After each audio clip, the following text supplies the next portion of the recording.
Welcome to EconTalk, part of the Library of Economics and Liberty. I'm your host, Russ Roberts of George Mason University and Stanford University's Hoover Institution. Our website is econtalk.org, where you can subscribe, find other episodes, comment on this podcast, and find links and other information related to today's conversation. Our email address is mail@econtalk.org. We'd love to hear from you. Today is November 3rd, 2010, and my guest is Don Boudreaux of George Mason University. We blog together at Cafe Hayek. Don, welcome back to EconTalk. Good to be here, Russ. Our topic for today is China, America's trade relationship with China, and China's currency, the yuan. A lot of people claim that China manipulates its currency to enrich itself and hurt us, that they deliberately pursue a policy of undervaluing their currency. What's the argument there? What do people who are worried about that, what are they worried about? It's actually not very complicated.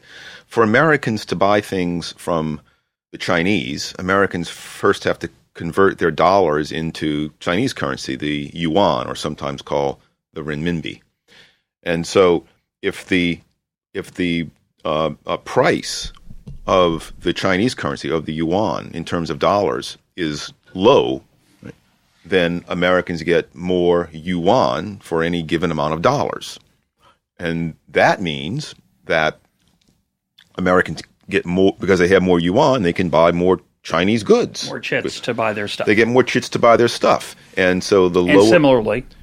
And on the reverse side, it makes it more difficult, more costly for the Chinese to buy American goods because they need a greater amount of yuan to buy any given amount of American dollars. Or put differently, their amount of yuan gets them fewer and fewer American dollars. So they can buy fewer and fewer American goods. So the idea is that if the yuan is undervalued, American exports to China are too low. Chinese are not buying as many as they would otherwise buy of American goods. And Americans' imports from China are too high.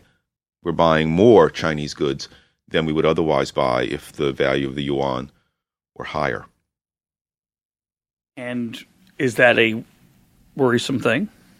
Sounds, if you're a mercantilist, that is, if you think that prosperity comes from exporting, and you always have to be careful in these kind of issues not to ignore other effects, other prices that can change, other currencies that can interact, and the ramifications of those changes. But just sticking narrowly to this issue, should we be worried as Americans that we're buying, we're getting more?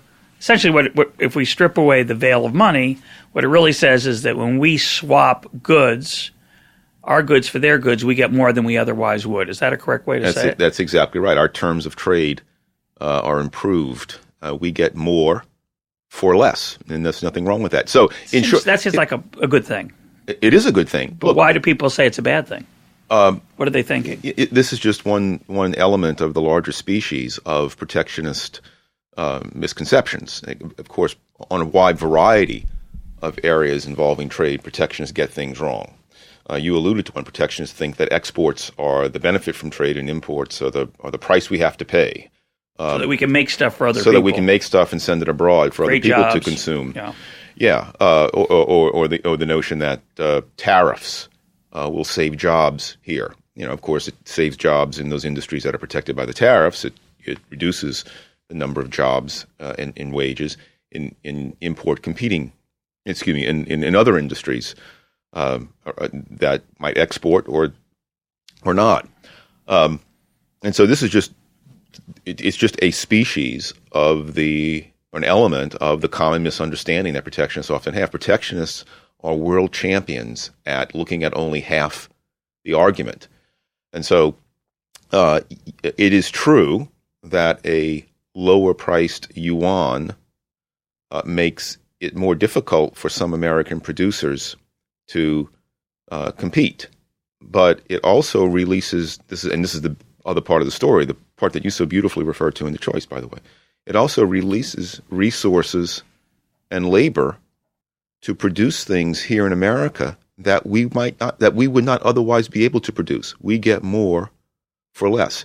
A lower priced yuan, and I'm going to back up for a minute. I'm assuming, for purposes of this part of the discussion, that the yuan is undervalued. I, in fact, do not think it is undervalued. Okay. But assuming it's undervalued, a lower-priced yuan helps America. It doesn't hurt America. A lower-priced yuan, by allowing us to get more valuable goods, both direct consumer goods and inputs into products that American manufacturers produce and American service suppliers produce.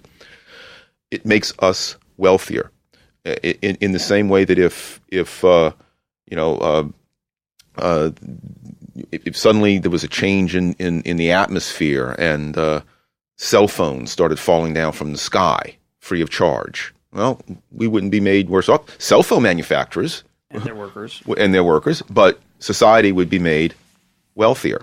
Now, the people who should be concerned about the undervalued yuan are not Americans, but they are the Chinese people. And this is another part of the story that the folks who are concerned about China's allegedly undervalued currency miss. Part of the story is it's usually part of this broader narrative of how the Chinese are very cleverly using monetary policy and industrial policy to outcompete us. They're going to overtake us in the future and all these terrible things, and we should be doing the same thing. Then we should be engaging in these mercantilist and protectionist and policies, along with broader industrial policies. Well, and we'll get to this point in more detail later. If the Chinese yuan is undervalued, then inflation is being created in China. The only way the Chinese authorities can undervalue the yuan is by increasing the supply of yuan relative to dollars. And that causes inflation in China. Inflation has a whole host of associated problems everyone is familiar with. And so that inflation makes the Chinese people worse off. But that's only part of what the harm to them. Aren't they also getting fewer goods in return for their, just like we're getting more goods per unit of output, they're getting fewer goods per unit of output. Yes, yeah. The mix of those two depends upon exactly on the details of how the undervaluation is taking place. But there's no question, if the yuan is undervalued, it is a subsidy to Americans for our consumption, and the payers of that subsidy are the Chinese people, and so they're being hurt. We're being helped. So let's talk about the mechanics of that monetary policy for a minute before we get into some more of the issues of harm and benefit. The people who are complaining about this strategic policy on the part of the Chinese, they are implying that the Chinese government is, coming back to your story of a second ago, they are creating more yuan than they otherwise would. I'm not quite sure how to word that. Sufficiently so that the rate of increase of their currency exceeds the rate of inflation in the United States, thereby cheapening their currency relative to ours. Is that accurate? It's close, except the actual facts are, and here I think we can't avoid the actual facts of what's going on. The Chinese, and I confess I don't know exactly when it started. It started several years ago. The Chinese made a strategic decision, and by strategic I'm going to defend it from the. I think the Chinese were wise to do it. They made a strategic decision to peg the value of the yuan to the dollar. Just before coming into your office for the podcast, I actually looked at recent yuan-dollar exchange rates going back to, 2005, 2006.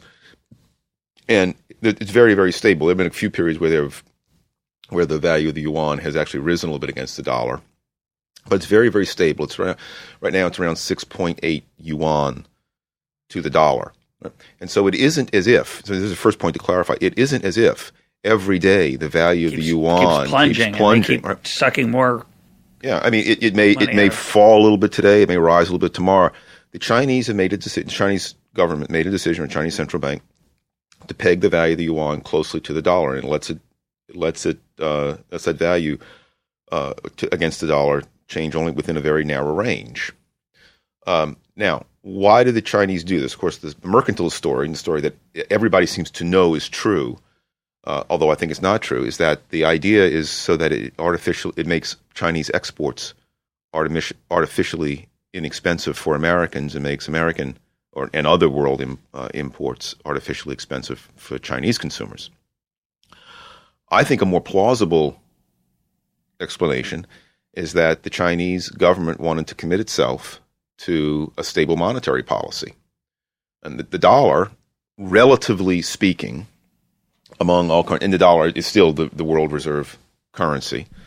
The Chinese have said, now. Well, that's right. The Chinese have said, I'm speculating. I obviously haven't read the minutes of the Chinese central bank meetings. If there is a Chinese Alan Meltzer, he will someday, but go ahead. Yeah. If there is such a thing. The Chinese, by pegging the value of their currency to the value of the world reserve currency, the U.S. dollar, have done at least two things. Number one, they've made a commitment, and by living up to this commitment, the more the time expands, they prove that the commitment is meaningful. They say, look, we are not going to engage in reckless inflation. You can trust the value of our currency. Right? The second thing they've done, which is related to the first, is by keeping the value of the yuan tied closely to that of the dollar, it reduces investor uncertainty. A lot of the uncertainties that often arise because of exchange rate fluctuations are gotten rid of. Certainly for an American investor. For an American, or even for a Chinese investors who wish to invest abroad, let's say, because there are enough uncertainties in the economy as it is. The Chinese have virtually eliminated one of them. They don't have to worry. Investors don't have to worry about the value of their investments, and foreigners investing in China, because foreigners a lot of these investments are ultimately somehow calculated in terms of dollars. They don't have to worry about the value of their investments in China plummeting just because of some uncontrollable exchange rate fluctuation. And so the pegged exchange rate reduces the uncertainty that investors face, both directly by reducing the variability of exchange rates between the dollar and the yuan, and more indirectly, but still in a very real way, by reducing the risk of inflation. The Chinese central bank is committed to keeping the yuan pegged to the dollar. I want to correct a piece of that. I think maybe I'm wrong, but I would have thought that they have not actually gotten rid of the risk of inflation. What they have said is, we're going to take the inflation rate of the dollar. That's right. That the dollar is going to be a relatively stable currency. That's right. And I think they're willing to accept. Yes. I didn't mean to imply otherwise. What they've said is, look, you don't have to worry about us being more inflationary than the Fed. Than the U.S. Fed. Than the United States Federal Reserve Bank. And, but I think more importantly, for people who are transacting in the global economy in dollars, which certainly would include all American investors, and by American investors I mean American corporations making an investment in Japan, not somebody buying a Chinese stock. Mm-hmm. You're saying to those folks, you're not going to have any extra uncertainty transacting in our backyard than you would have in your own backyard, where you're going to have to deal with inflation also, right, of the American dollar, but the differential risk of the Chinese inflation rate is going to be eliminated. Think about someone in New York investing in Tennessee. Right? There's a lot of uncertainty. You don't know if the investment will pay off. A whole bunch of things can happen. But one thing you don't have to worry about is the value of your investment in Tennessee plummeting dramatically just because it's calculated in it's denominated in a different currency. Yeah. Right? And so the Chinese do that with the American dollar. And look, the Chinese government, I'm not a sinologist or whatever they're called, but I don't think it's too much of a wild speculation to say the Chinese government, they know they are not looked upon with great trust in the world. They certainly have liberalized many of their markets, and liberal policies that I wish the United States in many cases would adopt. but it's still an authoritarian state. Authoritarian states have a terrible reputation for doing arbitrary, authoritarian things.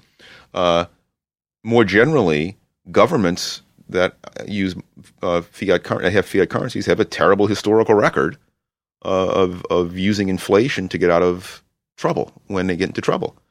And so it does seem to me that the Chinese government is interested in having the Chinese economy integrated in a genuinely productive way more heavily into the world economy. And so, by saying, look, we're pegging the value of our currency to that of the U.S. dollar, they're saying, again, you can trust us. Yes, we're communist thugs, but our monetary policy is basically being conducted by the FMOC. I like that story, although the fact that I don't think they talk about that publicly is somewhat challenging to it, right? It's not. That would be a good story to tell. Do they tell that story? Yeah, that's a good point. I don't know. They're somewhat. My impression. I'm not a sinologist either, which should be somebody who studies trigonometry, but it's somebody who studies China, or noses. But my impression is that they are quite discreet and don't comment much. Adopting the American Federal Reserve Central Bank philosophy of less is more, better to stay quiet. So I'll just make that point, but let's move on. I think one thing you have to explain, if your story is that this is not just benign but actually beneficial for the United States. Mm-hmm. And this part of the story also beneficial for the Chinese people. Of course. Yeah. Right. Unlike the other part that they pay a price in worse terms of trade. I want to go back to the claim of the worriers, which is, when they complain about this, quote, undervalued, and of course, you're sort of, you've entered no man's land when you talk about a price being incorrect. So there's a certain difficulty of rigor of making the case that a price should be higher or lower because you've decided. Can I stop you there for a minute? Sure. I mean, it's just, the value of the yuan is what it is. The Chinese government or central bank cannot control what value the yuan exchanges for on foreign exchange markets. The way it can control it is simply by adjusting the supply of yuan. And so it's conducting monetary policy. It chooses to conduct monetary policy in a certain way. That way has certain consequences about the value of the currency. The Federal Reserve is just as arbitrary in conducting monetary policy. It chooses a certain monetary policy. Some people think one is good. Some people think another might be better or worse. But whatever monetary policy it chooses results in a certain a market value for the dollar. And so it's quite amazing to me that American politicians will berate the Chinese for conducting an independent monetary policy. A particular monetary policy, while we do the same. That's how they choose to do their monetary policy. And again, it's one that I think all things considered in this imperfect world that we live in, given that we don't have free banking and competitive currencies, it's one that I believe is beneficial both to the Chinese people and to the world economy as a whole, including Americans. So before I want to come back to the worriers in a minute, but and their concerns, but I have to raise a question I find somewhat mystifying. I've never understood this. Perhaps you can enlighten me. You'll read sometimes that people will make a similar claim about the U.S. dollar, not a similar claim that we're doing something sinister, but the value of the dollar needs to change. It needs to be higher or lower. Mm-hmm. People will say the dollar's overvalued, the dollar's undervalued. The central bank needs to do something about it. Needs to change the value of the dollar. Why would there be any unambiguous impact, for good or bad, of arbitrarily moving the dollar from what it is now? How would the people who make those claims, what do they have in mind? What are they saying when they say the dollar's overvalued?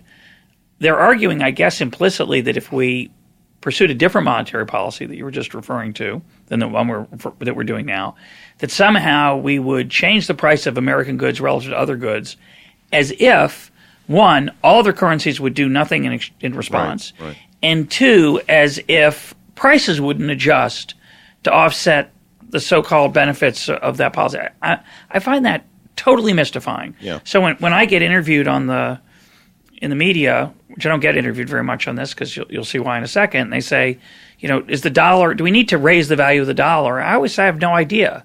Why would you presume to think that you know what the right price for the dollar is? It's not a very good soundbite, so I don't get called very often. Mm-hmm. Or when people say, the dollar just went up, is that good or bad for America? I always say, well, I don't know why it went up. And if I don't know why it went up, how can I presume to predict what the impact is since there's supply and demand? And I don't get it. Yeah. Am I missing something there? No, I think you're not. I think the best spin to put, or not spin, the best argument, the best way to explain those kinds of claims would be from a sort of quasi-Keynesian perspective. Well, I'm not justifying it. But look, if you take as one of your starting points that prices of goods and services, or especially wages, are rigid downward, right? Then you might want inflation, and you might want the value of the dollar to fall in order to make those rigidly down those nominal prices that won't fall, make them lower, in real terms, but that's a very different argument from what should the value of the dollar be on international markets, or what should the value of the yuan be or the euro be on international markets. So it's going back to the Chinese issue. The people who don't like the value of the yuan, why don't they just, instead of trying to get the Chinese to do something, which is a different country, why don't they just get the Fed to fix this problem? Mm-hmm. Well, I mean, that's because it just doesn't suit protectionist claims. There is, and despite the fact that even Paul Krugman, who was once a good trade economist, a very good trade economist, has now jumped on this anti-Chinese bandwagon. There is nothing more sophisticated in this argument at root than simple protectionism. The argument that the yuan is undervalued is being spread around as an excuse for Americans to impose higher tariffs on Chinese goods, and because it's done in a way, this whole currency issue is not well understood by people. For me, as you can tell. Well, that's not true. Because it's not well understood by the general public, even less well understood than, comparative advantage or more fundamental issues in economic trade.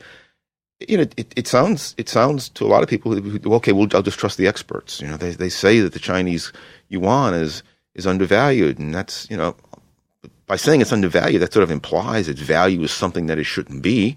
Well, it should be what our experts say it should be. Higher. Yeah. And so we look, Congress, the protections in Congress don't want, they want to protect their constituent producers from having to compete more vigorously with the Chinese. It boils down to that. And this is an excuse to ram through protectionist legislation or protectionist policies that will be accepted by the American public as legitimate. And they're not legitimate. They're simple protectionist malarkey. So one of the let's talk about the source of the concern. And I think since there isn't a book you can look up the correct value of the yuan, you can't say, it should be 7.3 and it's 6.8 per dollar, therefore it's undervalued. There's no place to look that up. What I assume people are reacting to is the expansion of Chinese manufacturing capacity and the reduction of U.S. manufacturing capacity, with the implication that obviously they're cheating. If our exports to China are small and our imports from China are large, if our manufacturing sector is shrinking and theirs is expanding, then obviously they're cheating. That's right. But the first point to make, Russ, is, as you know, America's manufacturing capacity is not shrinking. It's expanding. not surprisingly, fell a little bit during the most recent recession. It's already picking up again. In 2007, it hit an all-time high in real terms. So America's manufacturing capacity is not shrinking. This fact, by the way, is so little known. I often quiz students, journalists, others that I talk to. It's a really important fact. Now, I have to issue a caveat, which is it's hard to measure. Mm-hmm. You're adding up Boeing 747s and chips for other things and for computers, and so what we're really talking about is the dollar value. We have to aggregate that. And obviously, there's issues of aggregation there, but but those exist across the whole world. I mean, correct. Yeah.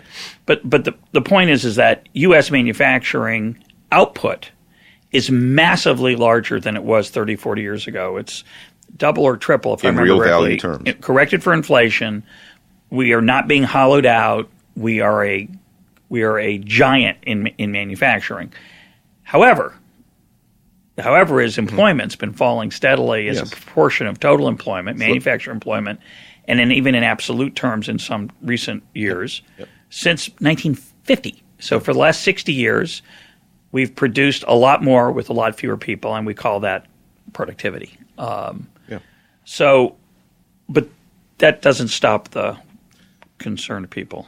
No, and this is of a piece with the concern over the value of the Chinese yuan in the following sense. These myths get out there, and they're very convenient falsehoods, very convenient myths for the protectionist cause. So you just keep repeating that. Well, the Chinese yuan is undervalued.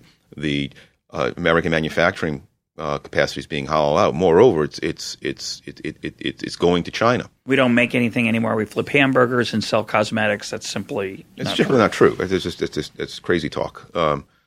But there are people, and I've had discussions with people, both verbally and online and email. That myth is so ingrained that when you tell it to some people, they just don't accept it. It's like the Catholic Church refusing to believe that the Earth is not the center of the universe. It just can't be true. That's just what we know. Sure. And Galileo comes along with his evidence, and he's not believed. This is not difficult data to discover. It's all you can go to any government website that publishes data on economic manufacturing output. You can find it. We have several posts on Cafe Hayek that present these data. But Don, what about all those factories that get shut down, that move to Mexico, that move to China, that all the production that we've lost? Yeah, well, there are factories that shut down, but there are also factories that open up.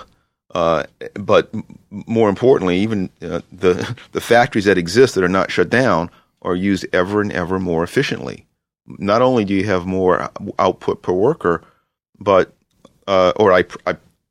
I'm pretty sure of this. I can't say I've seen any data on this. I would presume that you have more output per factory because the machines in the factory are more efficient. And it's not, and it's not just, people have to remember, it's not just better worker skills, a deeper division of labor, and more powerful, reliable machines that increase manufacturing productivity. It's some things that people never think about. Improvements in packaging material increase manufacturing productivity. That means that as packaging materials improve, there's less and less damage done to goods in transit. As communications technology improves, manufacturing firms are better able to coordinate their supplies and shipping their outputs to retail markets. So a wide variety of things cause American manufacturing output to rise, but the fact is it is rising. Despite the fact that, of course, that there are many things that we used to make here in the United States we don't make anymore because it's not profitable to make them here anymore. It's more profitable to make them elsewhere, but we continue to make lots of things here. Well, I can't resist, but this is what you call in the choice the roundabout way of production, roundabout means of production. This is what Steve Landsberg, in a brilliant blog post actually I think it was in his 1993 book, The Armchair Economist, he described the Iowa car crop, where Americans produce cars by growing corn, shipping the corn over the water, and in return we get cars. And it's a beautiful way and a very efficient way to produce cars. Fundamentally no different than producing cars in a factory, just more efficient. But the issue of the Chinese currency being devalued, the issue of being undervalued, the issue of manufacturing being hollowed out, the issue of American workers making no gains over the past nearly 40 years, all the issue of the WTO getting unjustly eating into American sovereignty, all these and many more are just convenient myths trotted out by those seeking protection, and because it requires a little bit of effort to think about and check, a lot of people don't do it. But on the topic of this podcast, I just do not believe it's true that the Chinese yuan is undervalued. Its value is what it is, and it reflects the monetary policy choices of the Central Bank of China. I just want to mention, by the way, that Iowa car crop metaphor, I first saw it. I used a similar metaphor in the choice, but I first saw it from James Ingram, a former professor of mine at the University of North Carolina, in one of his books going back probably about 50 years ago, almost 50 years ago when he first wrote it, maybe 40-something. So all that's true, but, and here's the but that I think is the sticking point, for the average American who is worried about equality, fairness, justice, a level playing field, it remains true, and this is a fundamental fact, it remains true that we import more from China than they import from us, and in goods and services. Mm-hmm. Now, we'll talk, we've already touched on why that might be a good thing. But I think a lot of people hear that and they go, well, that's an imbalance. And that must mean they're not playing fairly. Now, you and I talk all the time about there's a lot of trade imbalances between the different states in America. The fact that I guarantee Idaho doesn't import the same amount from California as California imports from Idaho. Any two states have trade imbalances. They share the same currency, so obviously there can be reasons for imbalance that have nothing to do with currency manipulation. But I think a lot of people see that, quote, imbalance, and they say, oh, that's unfair. They're artificially rigging the system so that they're getting more, I was going to say stuff from us. It's actually, of course, the opposite. They're rigging the system to give us more stuff than they're taking from us. Why that's considered unfair or bad, yeah. But I just listed a whole bunch of myths earlier. Perhaps there's no myth in the international trade arena that is more pernicious and more widely misunderstood than that of trade deficits. And we had a whole podcast on trade deficits earlier, so I won't. It always. It's never. Okay. It's always good to take another crack at that issue. Well, there is nothing in economic theory, as you know, nothing at all in economic theory that suggests that in a world, a globe of nearly 200 different nations, that trade between each and every pair of those 200 nations should be quote unquote balanced. It would be freakish if that happened, where the amounts that Americans buy from the Chinese are equal to the amounts that Americans buy from sell to the Chinese, and same with Americans in Brazil, same with Brazil and China. It would be freakish if that happened. That would have to be manipulated to bring that about. There's nothing at all bad, unusual about any two nations having trade, so-called imbalanced trade. But I want to also quickly insert here the whole term balance is nuts. Trade is always balanced. When the at least from the global perspective, when America is running a global trade deficit, current account deficit with all other countries that it trades with, then that means that all these other countries are investing that deficit in American assets. So we have a corresponding capital account surplus. And when you put it that way, that's a net inflow of capital into America. And when you put it that way, you say, whoa, what's wrong with that? The very fact that the press I think the press just does it out of ignorance. The very fact that politicians who do it both out of ignorance and out of manipulativeness always talk about the trade deficit, never mention the capital account surplus, unless it's maybe the Wall Street Journal. It's further evidence that there's a kind of almost perverse demand to scare Americans about the alleged dangers of foreign trade. And there is no reason. I mean, there's nothing about the trade deficit, either a global trade deficit or certainly nothing about a trade deficit with an individual country that warrants alarm. So let's talk about that capital account for a minute and the implications for the U.S. and both the U.S. and China. The image I like to think of is boats are going from the U.S. to China filled with stuff, and boats are returning from China to the U.S. with stuff. And the value of the stuff that goes to China is less than the value of the stuff that comes to the United States. That's what it means to run a trade deficit. But of course, there are other things on the boat besides the goods. There's services to start with, not a lot, but there's some services, and they're financial increasing. Consulting, financial advice, legal services, I assume. Tourism is also, but education, absolutely.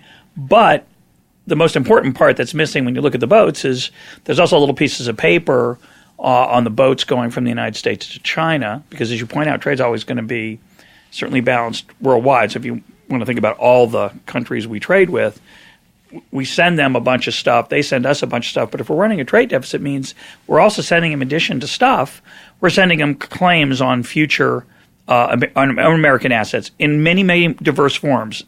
Or on future American goods. Right. Yeah. That's the right way to say it. As you point out, it's not IOUs. It's not debt. Some of it is debt. Some of it is. It can become debt. And some of it is debt. Some of it is American treasuries. Some of it is issued by the government. That's debt issued by the U.S. government. Some of it is corporate debt. It is bonds issued by American companies raising capital for new investment, which is very different than the U.S. government borrowing money. Typically. And it's also equity. It is pieces of paper that give Chinese investors, either the government or individuals, a share of future American profitability that may or may not materialize, of course. That's right. Some of those bets may turn out to be worthless, in which case we got stuff for pieces of paper, and that's a pretty good deal. It could be foreign direct investment, too. Actually spending the dollars over here, building a factory. Correct. Yeah. So again, giving the critics their due, if they're arguing that the yuan is artificially low, making U.S. goods artificially expensive, what they're doing, though, is they are fundamentally buying American assets with that money in addition to the American goods. And that's what's balancing out. Or they're using the dollars for other things, and those investors in other countries, in Brazil or Japan, are using the money to buy American capital. Right. Why are they doing that? Again, taking the argument this is unnatural, that there's some strategy here. And in particular, we know that the Chinese are accumulating and have accumulated large amounts of U.S. treasuries. What are they doing? What do you think they're doing? Well, especially when you bring in the U.S. Treasuries part, now we have a whole mare's nest of different related issues. Yeah, go ahead. Try to untangle the mare's nest, to use let's start with the U.S. Treasuries. The trade deficit can be a symptom, and I think often is a symptom in the modern world of national fiat currencies. Trade deficit is often a symptom of something good. Foreigners' willingness to invest in your economy. It can, however, be a symptom of some malady. In the case of the U.S., I think it's still mostly the former, but increasingly the latter. And the malady is excessive debt accumulation by Uncle Sam, excessive deficit spending. And so Congress spends way too much. It has to borrow money to finance this spending. And foreigners are among some of the people who are lending Uncle Sam the money. And so to that extent, and if you believe that this deficit spending is unjustified, as I do, And to that extent, the trade deficit is a symptom of a malady. Now, here's an irony. If you believe that the deficit spending is justified now, as a lot of people do in this recession, right? Then they're not in this room, but no, they're not in this room. But there are a lot of if you're Paul Krugman, in fact, you want even more of it, right? Right. Then it is totally inconsistent. If you believe that the trade deficit is justified, the budget deficit is justified during time, it's totally inconsistent to bemoan the trade deficit. Yeah. Because foreigners are helping us to fund this necessary thing that you're. Yes, and it's particularly hypocritical for members of Congress who vote for deficit spending expenditures in one breath to vote for and justify the budget deficit spending and then with the other breath, the very next breath sometimes, criticize the Chinese for running a trade deficit with America. But I'm going to finish my thought on this. Yeah, sorry. Even to the extent that today's trade deficit is a symptom of the malady that you and I think it is, of excessive government budget deficit spending, the trade deficit itself is still not a bad thing. I would prefer, and I think every American should prefer, that as many people around the globe be willing to help Uncle Sam fund his debt than not. If Uncle Sam had to depend only upon Americans to fund that debt, right, interest rates would be a lot higher because the Chinese are willing to buy some of that debt. Not just Chinese, other foreigners are willing to buy some of that debt. Some American funds that would otherwise go to buy government debt are now released to go into the private sector. And so I'm given some level, given whatever level we have of government budget deficit financing, I'm delighted that foreigners want to help us pay for part of it. I saw an estimate just recently. It's an NBR paper somewhere. We'll try to find it. Actually, it's in a new paper that I wanted to tell you about. Has the Fed been a failure by our colleague Larry White, as well as George Selgin and Bill Straps down at the University of Georgia, and they cite a paper in there in which they argue, which found that I think from 1977 until 1997, the willingness of foreigners to buy U.S. Treasuries kept real interest rates down a full 1 percentage point. And that's a lot. That's a lot. That's right. And so I would prefer that Uncle Sam not have a budget deficit. If he got rid of its budget deficit, no doubt the trade deficit would fall. But the good thing in that story would not be the falling trade deficit. That would just be a symptom of the good fact that the budget deficit, U.S. government budget deficit, has fallen. Now, some people argue that that's all well and good, but it's not sustainable. That what we're doing through this not sustainable? This trade deficit? Capital surplus trade deficit. That's nonsense. It may be, but their argument is that what we're doing is we're systematically selling off America, and eventually we're going to have sold off. There's a limit to how much foreigners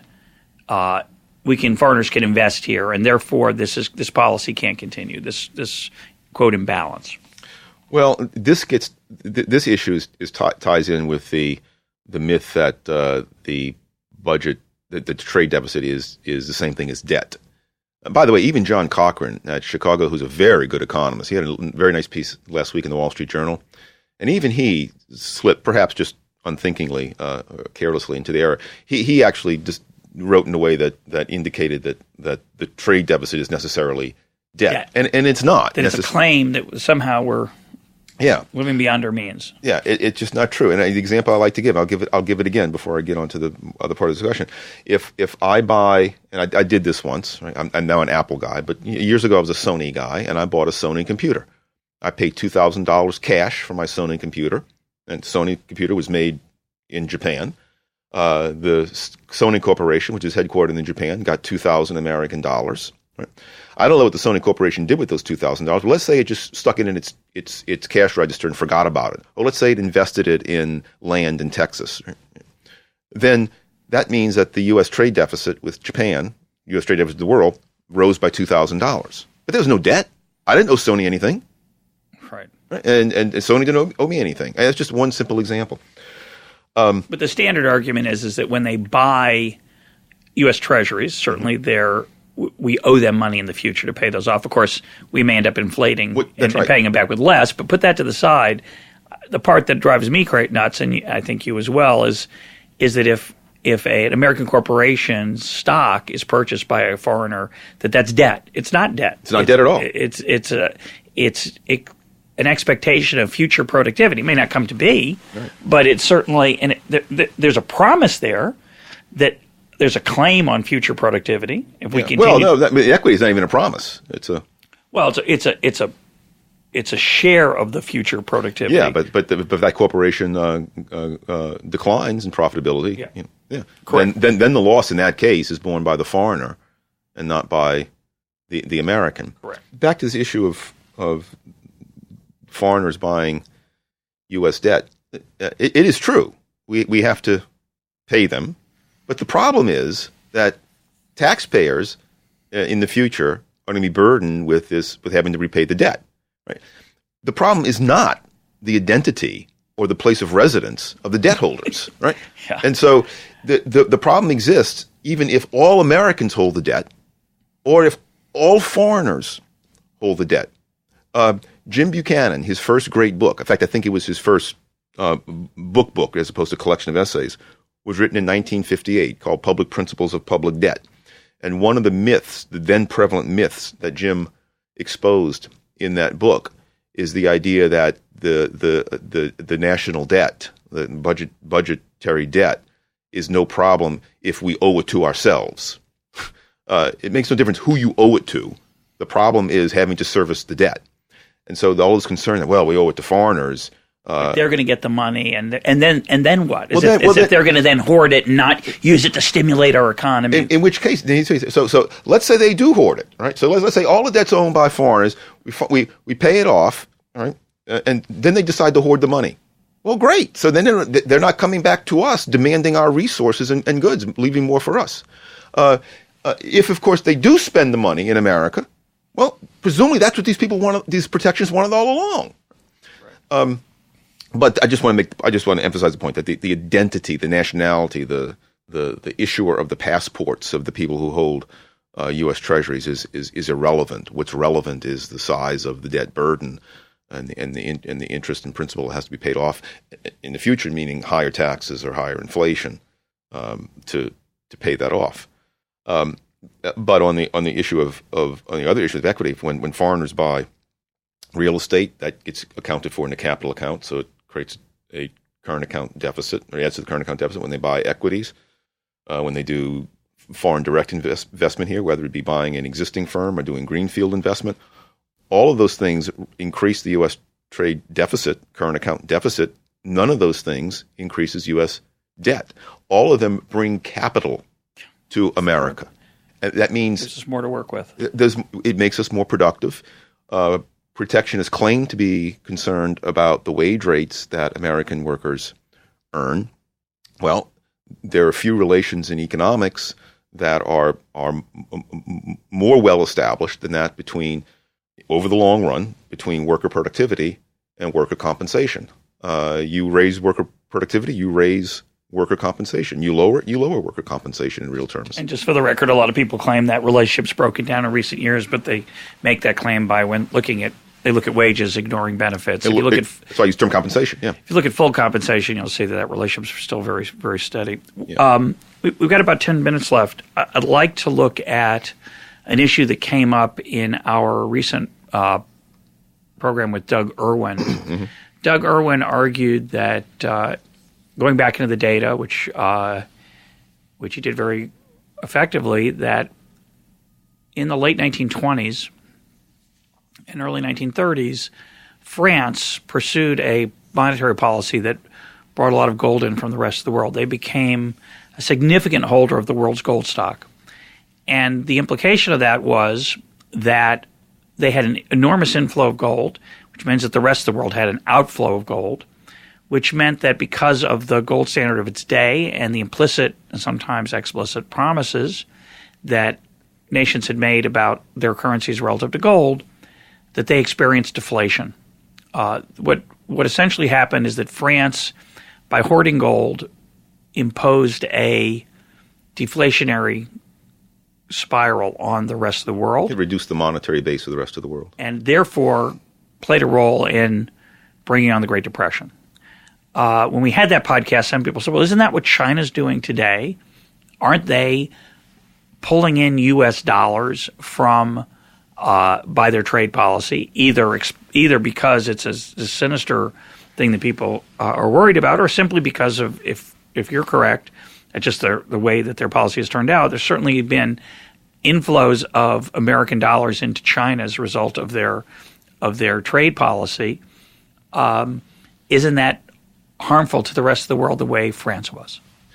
No, and look, the big difference here is dollars are not gold. The very virtue of the gold standard, which in this case turns out actually it turns into a problem with the gold standard. But the underlying virtue of the gold standard is that gold, the world supply of gold, cannot be increased arbitrarily or quickly. Or quickly, yes.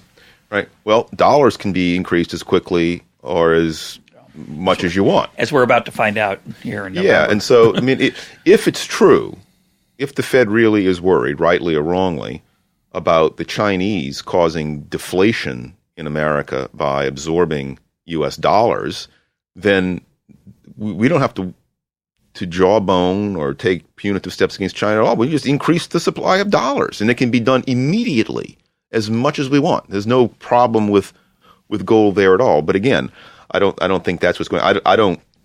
I listened to the great podcast with Doug, by the way, but I don't feel I know enough about the French situation to make any definitive comments about it. But I do know enough about gold and dollars to know that they're really different. They're very different. And so I don't know what ultimately the French policymakers were thinking of or not thinking of, what the policymakers in other countries at the time were thinking of or not thinking of. But I do know that I do strongly feel that the yuan peg to the dollar, as I said earlier, is it's a win-win for China and for the rest of the world. Compared to a freely floating exchange rate between the dollar and the yuan. So the other issue that is related to this that we've sort of just barely touched on is the accumulation of securities, treasuries in particular, by the Chinese. I've never understood this argument, so maybe you're not the right person because I don't think you agree with it either. But this argument that somehow we're at their mercy because they're holding all these U.S. treasuries.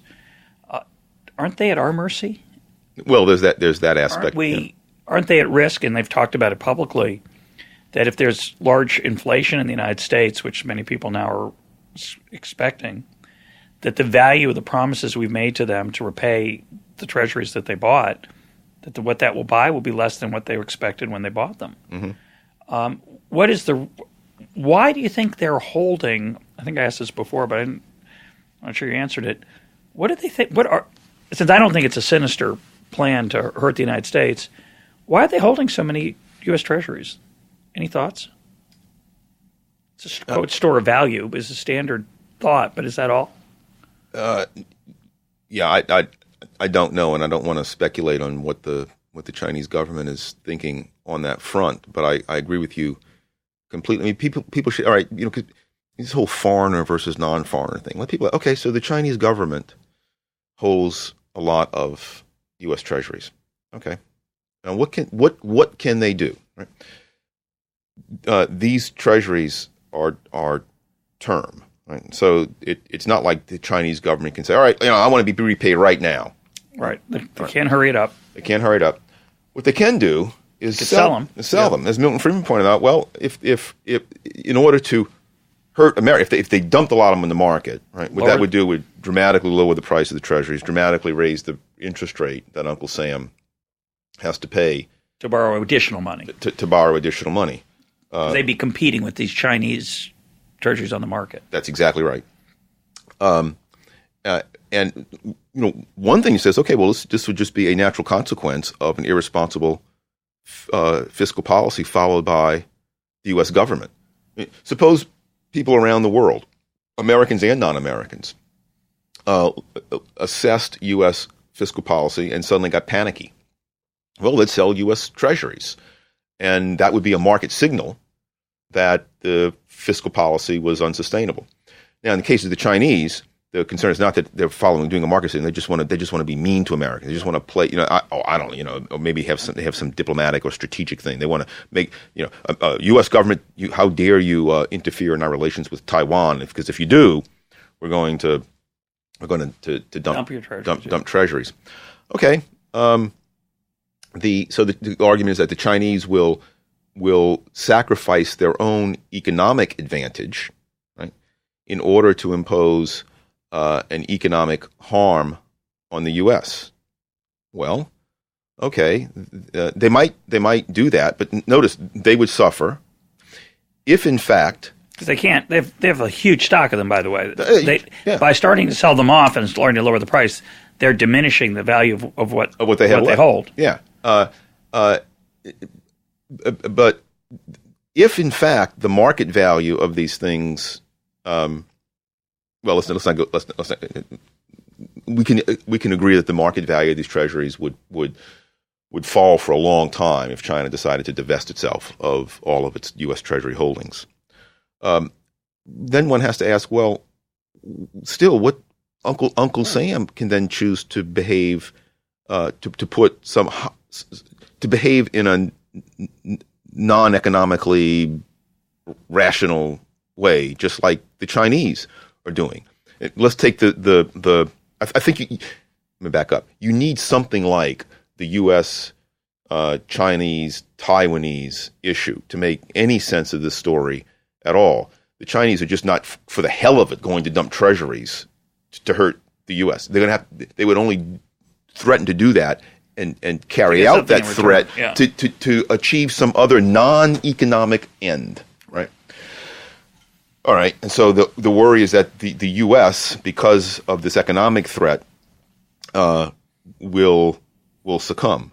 Well, if the Chinese government is capable of putting aside its economic welfare for some non-economic end, the U.S. government's capable of doing that too. The U.S. government could say, well, look, we don't care what you do to our interest rates, we will still protect Taiwan. So I don't see that the U.S. government is in a worse position than the Chinese government. And keep in mind, all along the way, up until now, the Chinese government has been making it easier for the U.S. government to accumulate, weapons of mass destruction and other things that governments accumulate, because by buying all these treasuries, it's made it easier not only for, bread and butter stimulus spending, whatever that means, but more Pentagon spending too.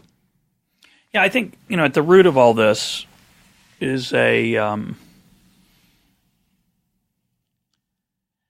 view that economic activity is a race rather than a cooperative endeavor, right? So people have this paranoia, I consider paranoia or fear, that China's going to, quote, get ahead of us. Now, I don't really care. I don't even know what that means. Yeah. Well, let's take the standard argument you hear that their standard of living is going to surpass ours. They're way behind us, but they're growing so fast. Of course, my view is I have no idea how fast they're growing. I don't have any way of knowing whether I have skepticism about our economic statistics, so let's take that and multiply it times 7. My 5-year-old niece is growing faster than my 13-year-old son. Yeah. Well, there's that too. Yeah. But let's suppose it's true. Let's suppose their economic data are accurate. They're starting at a low level, so they can grow very fast as they modernize, as they accumulate capital, as they from outside China, as they convert non-monetary production at the household level on farms to urban measured economic activities. There's a whole bunch of reasons that they're thriving. Exactly. And I say, bless them. Yeah. I'm thrilled they're thriving. They have a lot of poverty. It's a wonderful thing that their people are doing better than they were before. And the key point to make is their thriving takes nothing away from us. That's right. On average. It does, of course. Americans who compete directly with the Chinese in, say, manufacturing have had challenges, but there are enormous gains to the other Americans as a result of that dwarf those losses. That's in the same way that Microsoft's growth takes something away from Apple. But clearly both of them can grow, and we don't regret Microsoft's growth or Apple's growth just because it happens to take something away from some competitor. But often it just creates more for both sides. And the part that I always find strange is this idea that China's going to get ahead of us, that there's in this race, which is, I think, the totally incorrect metaphor, but somehow China's going to get ahead of the United States by selling us a lot of inexpensive stuff.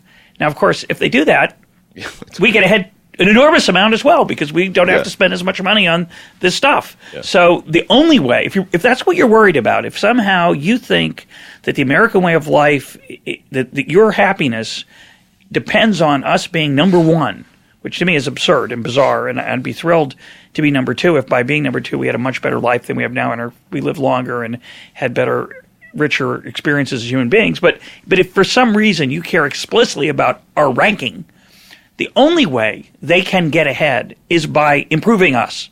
So I never understood this argument that they have some sinister plan, say, for example, to punish us by dumping Treasuries or whatever it is. Most of their economic fortunes are tied to us. They help us by doing better. We are still far and away, America is, to the extent you want to talk in these kinds of aggregates, the world's largest economy, far and away. And so we have this huge market here, and the Chinese have to sell to it and get supplies from it and entrepreneurial ideas from it and capital from it. And so the idea, if the Chinese really want to grow economically, then you're right. The idea that they would somehow want to hurt us in any absolute way is ludicrous. So just a good rule of business: don't shoot your customer.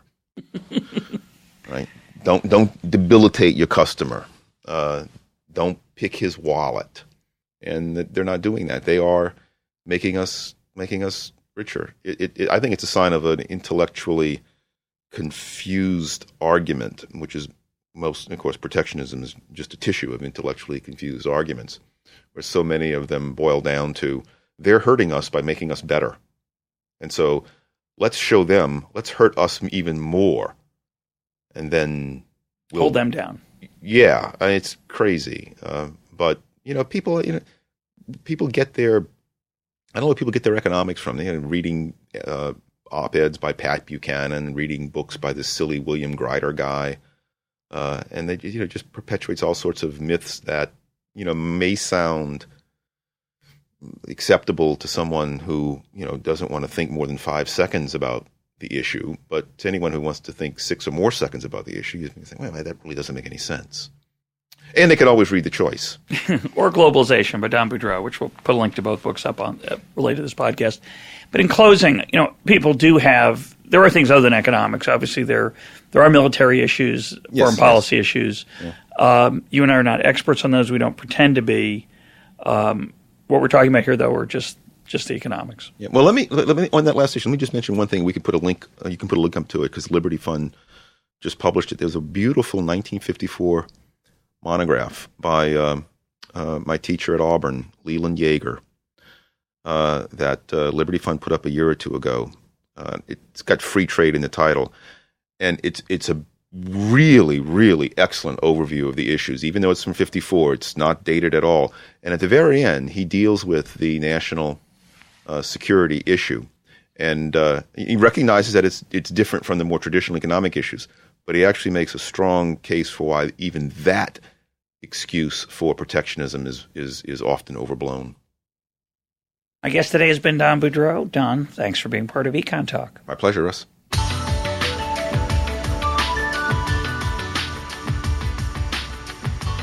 This is EconTalk, part of the Library of Economics and Liberty. For more EconTalk, go to econtalk.org, where you can also comment on today's podcast and find links and readings related to today's conversation. The sound engineer for EconTalk is Rich Goyette. I'm your host, Russ Roberts. Thanks for listening. Talk to you on Monday.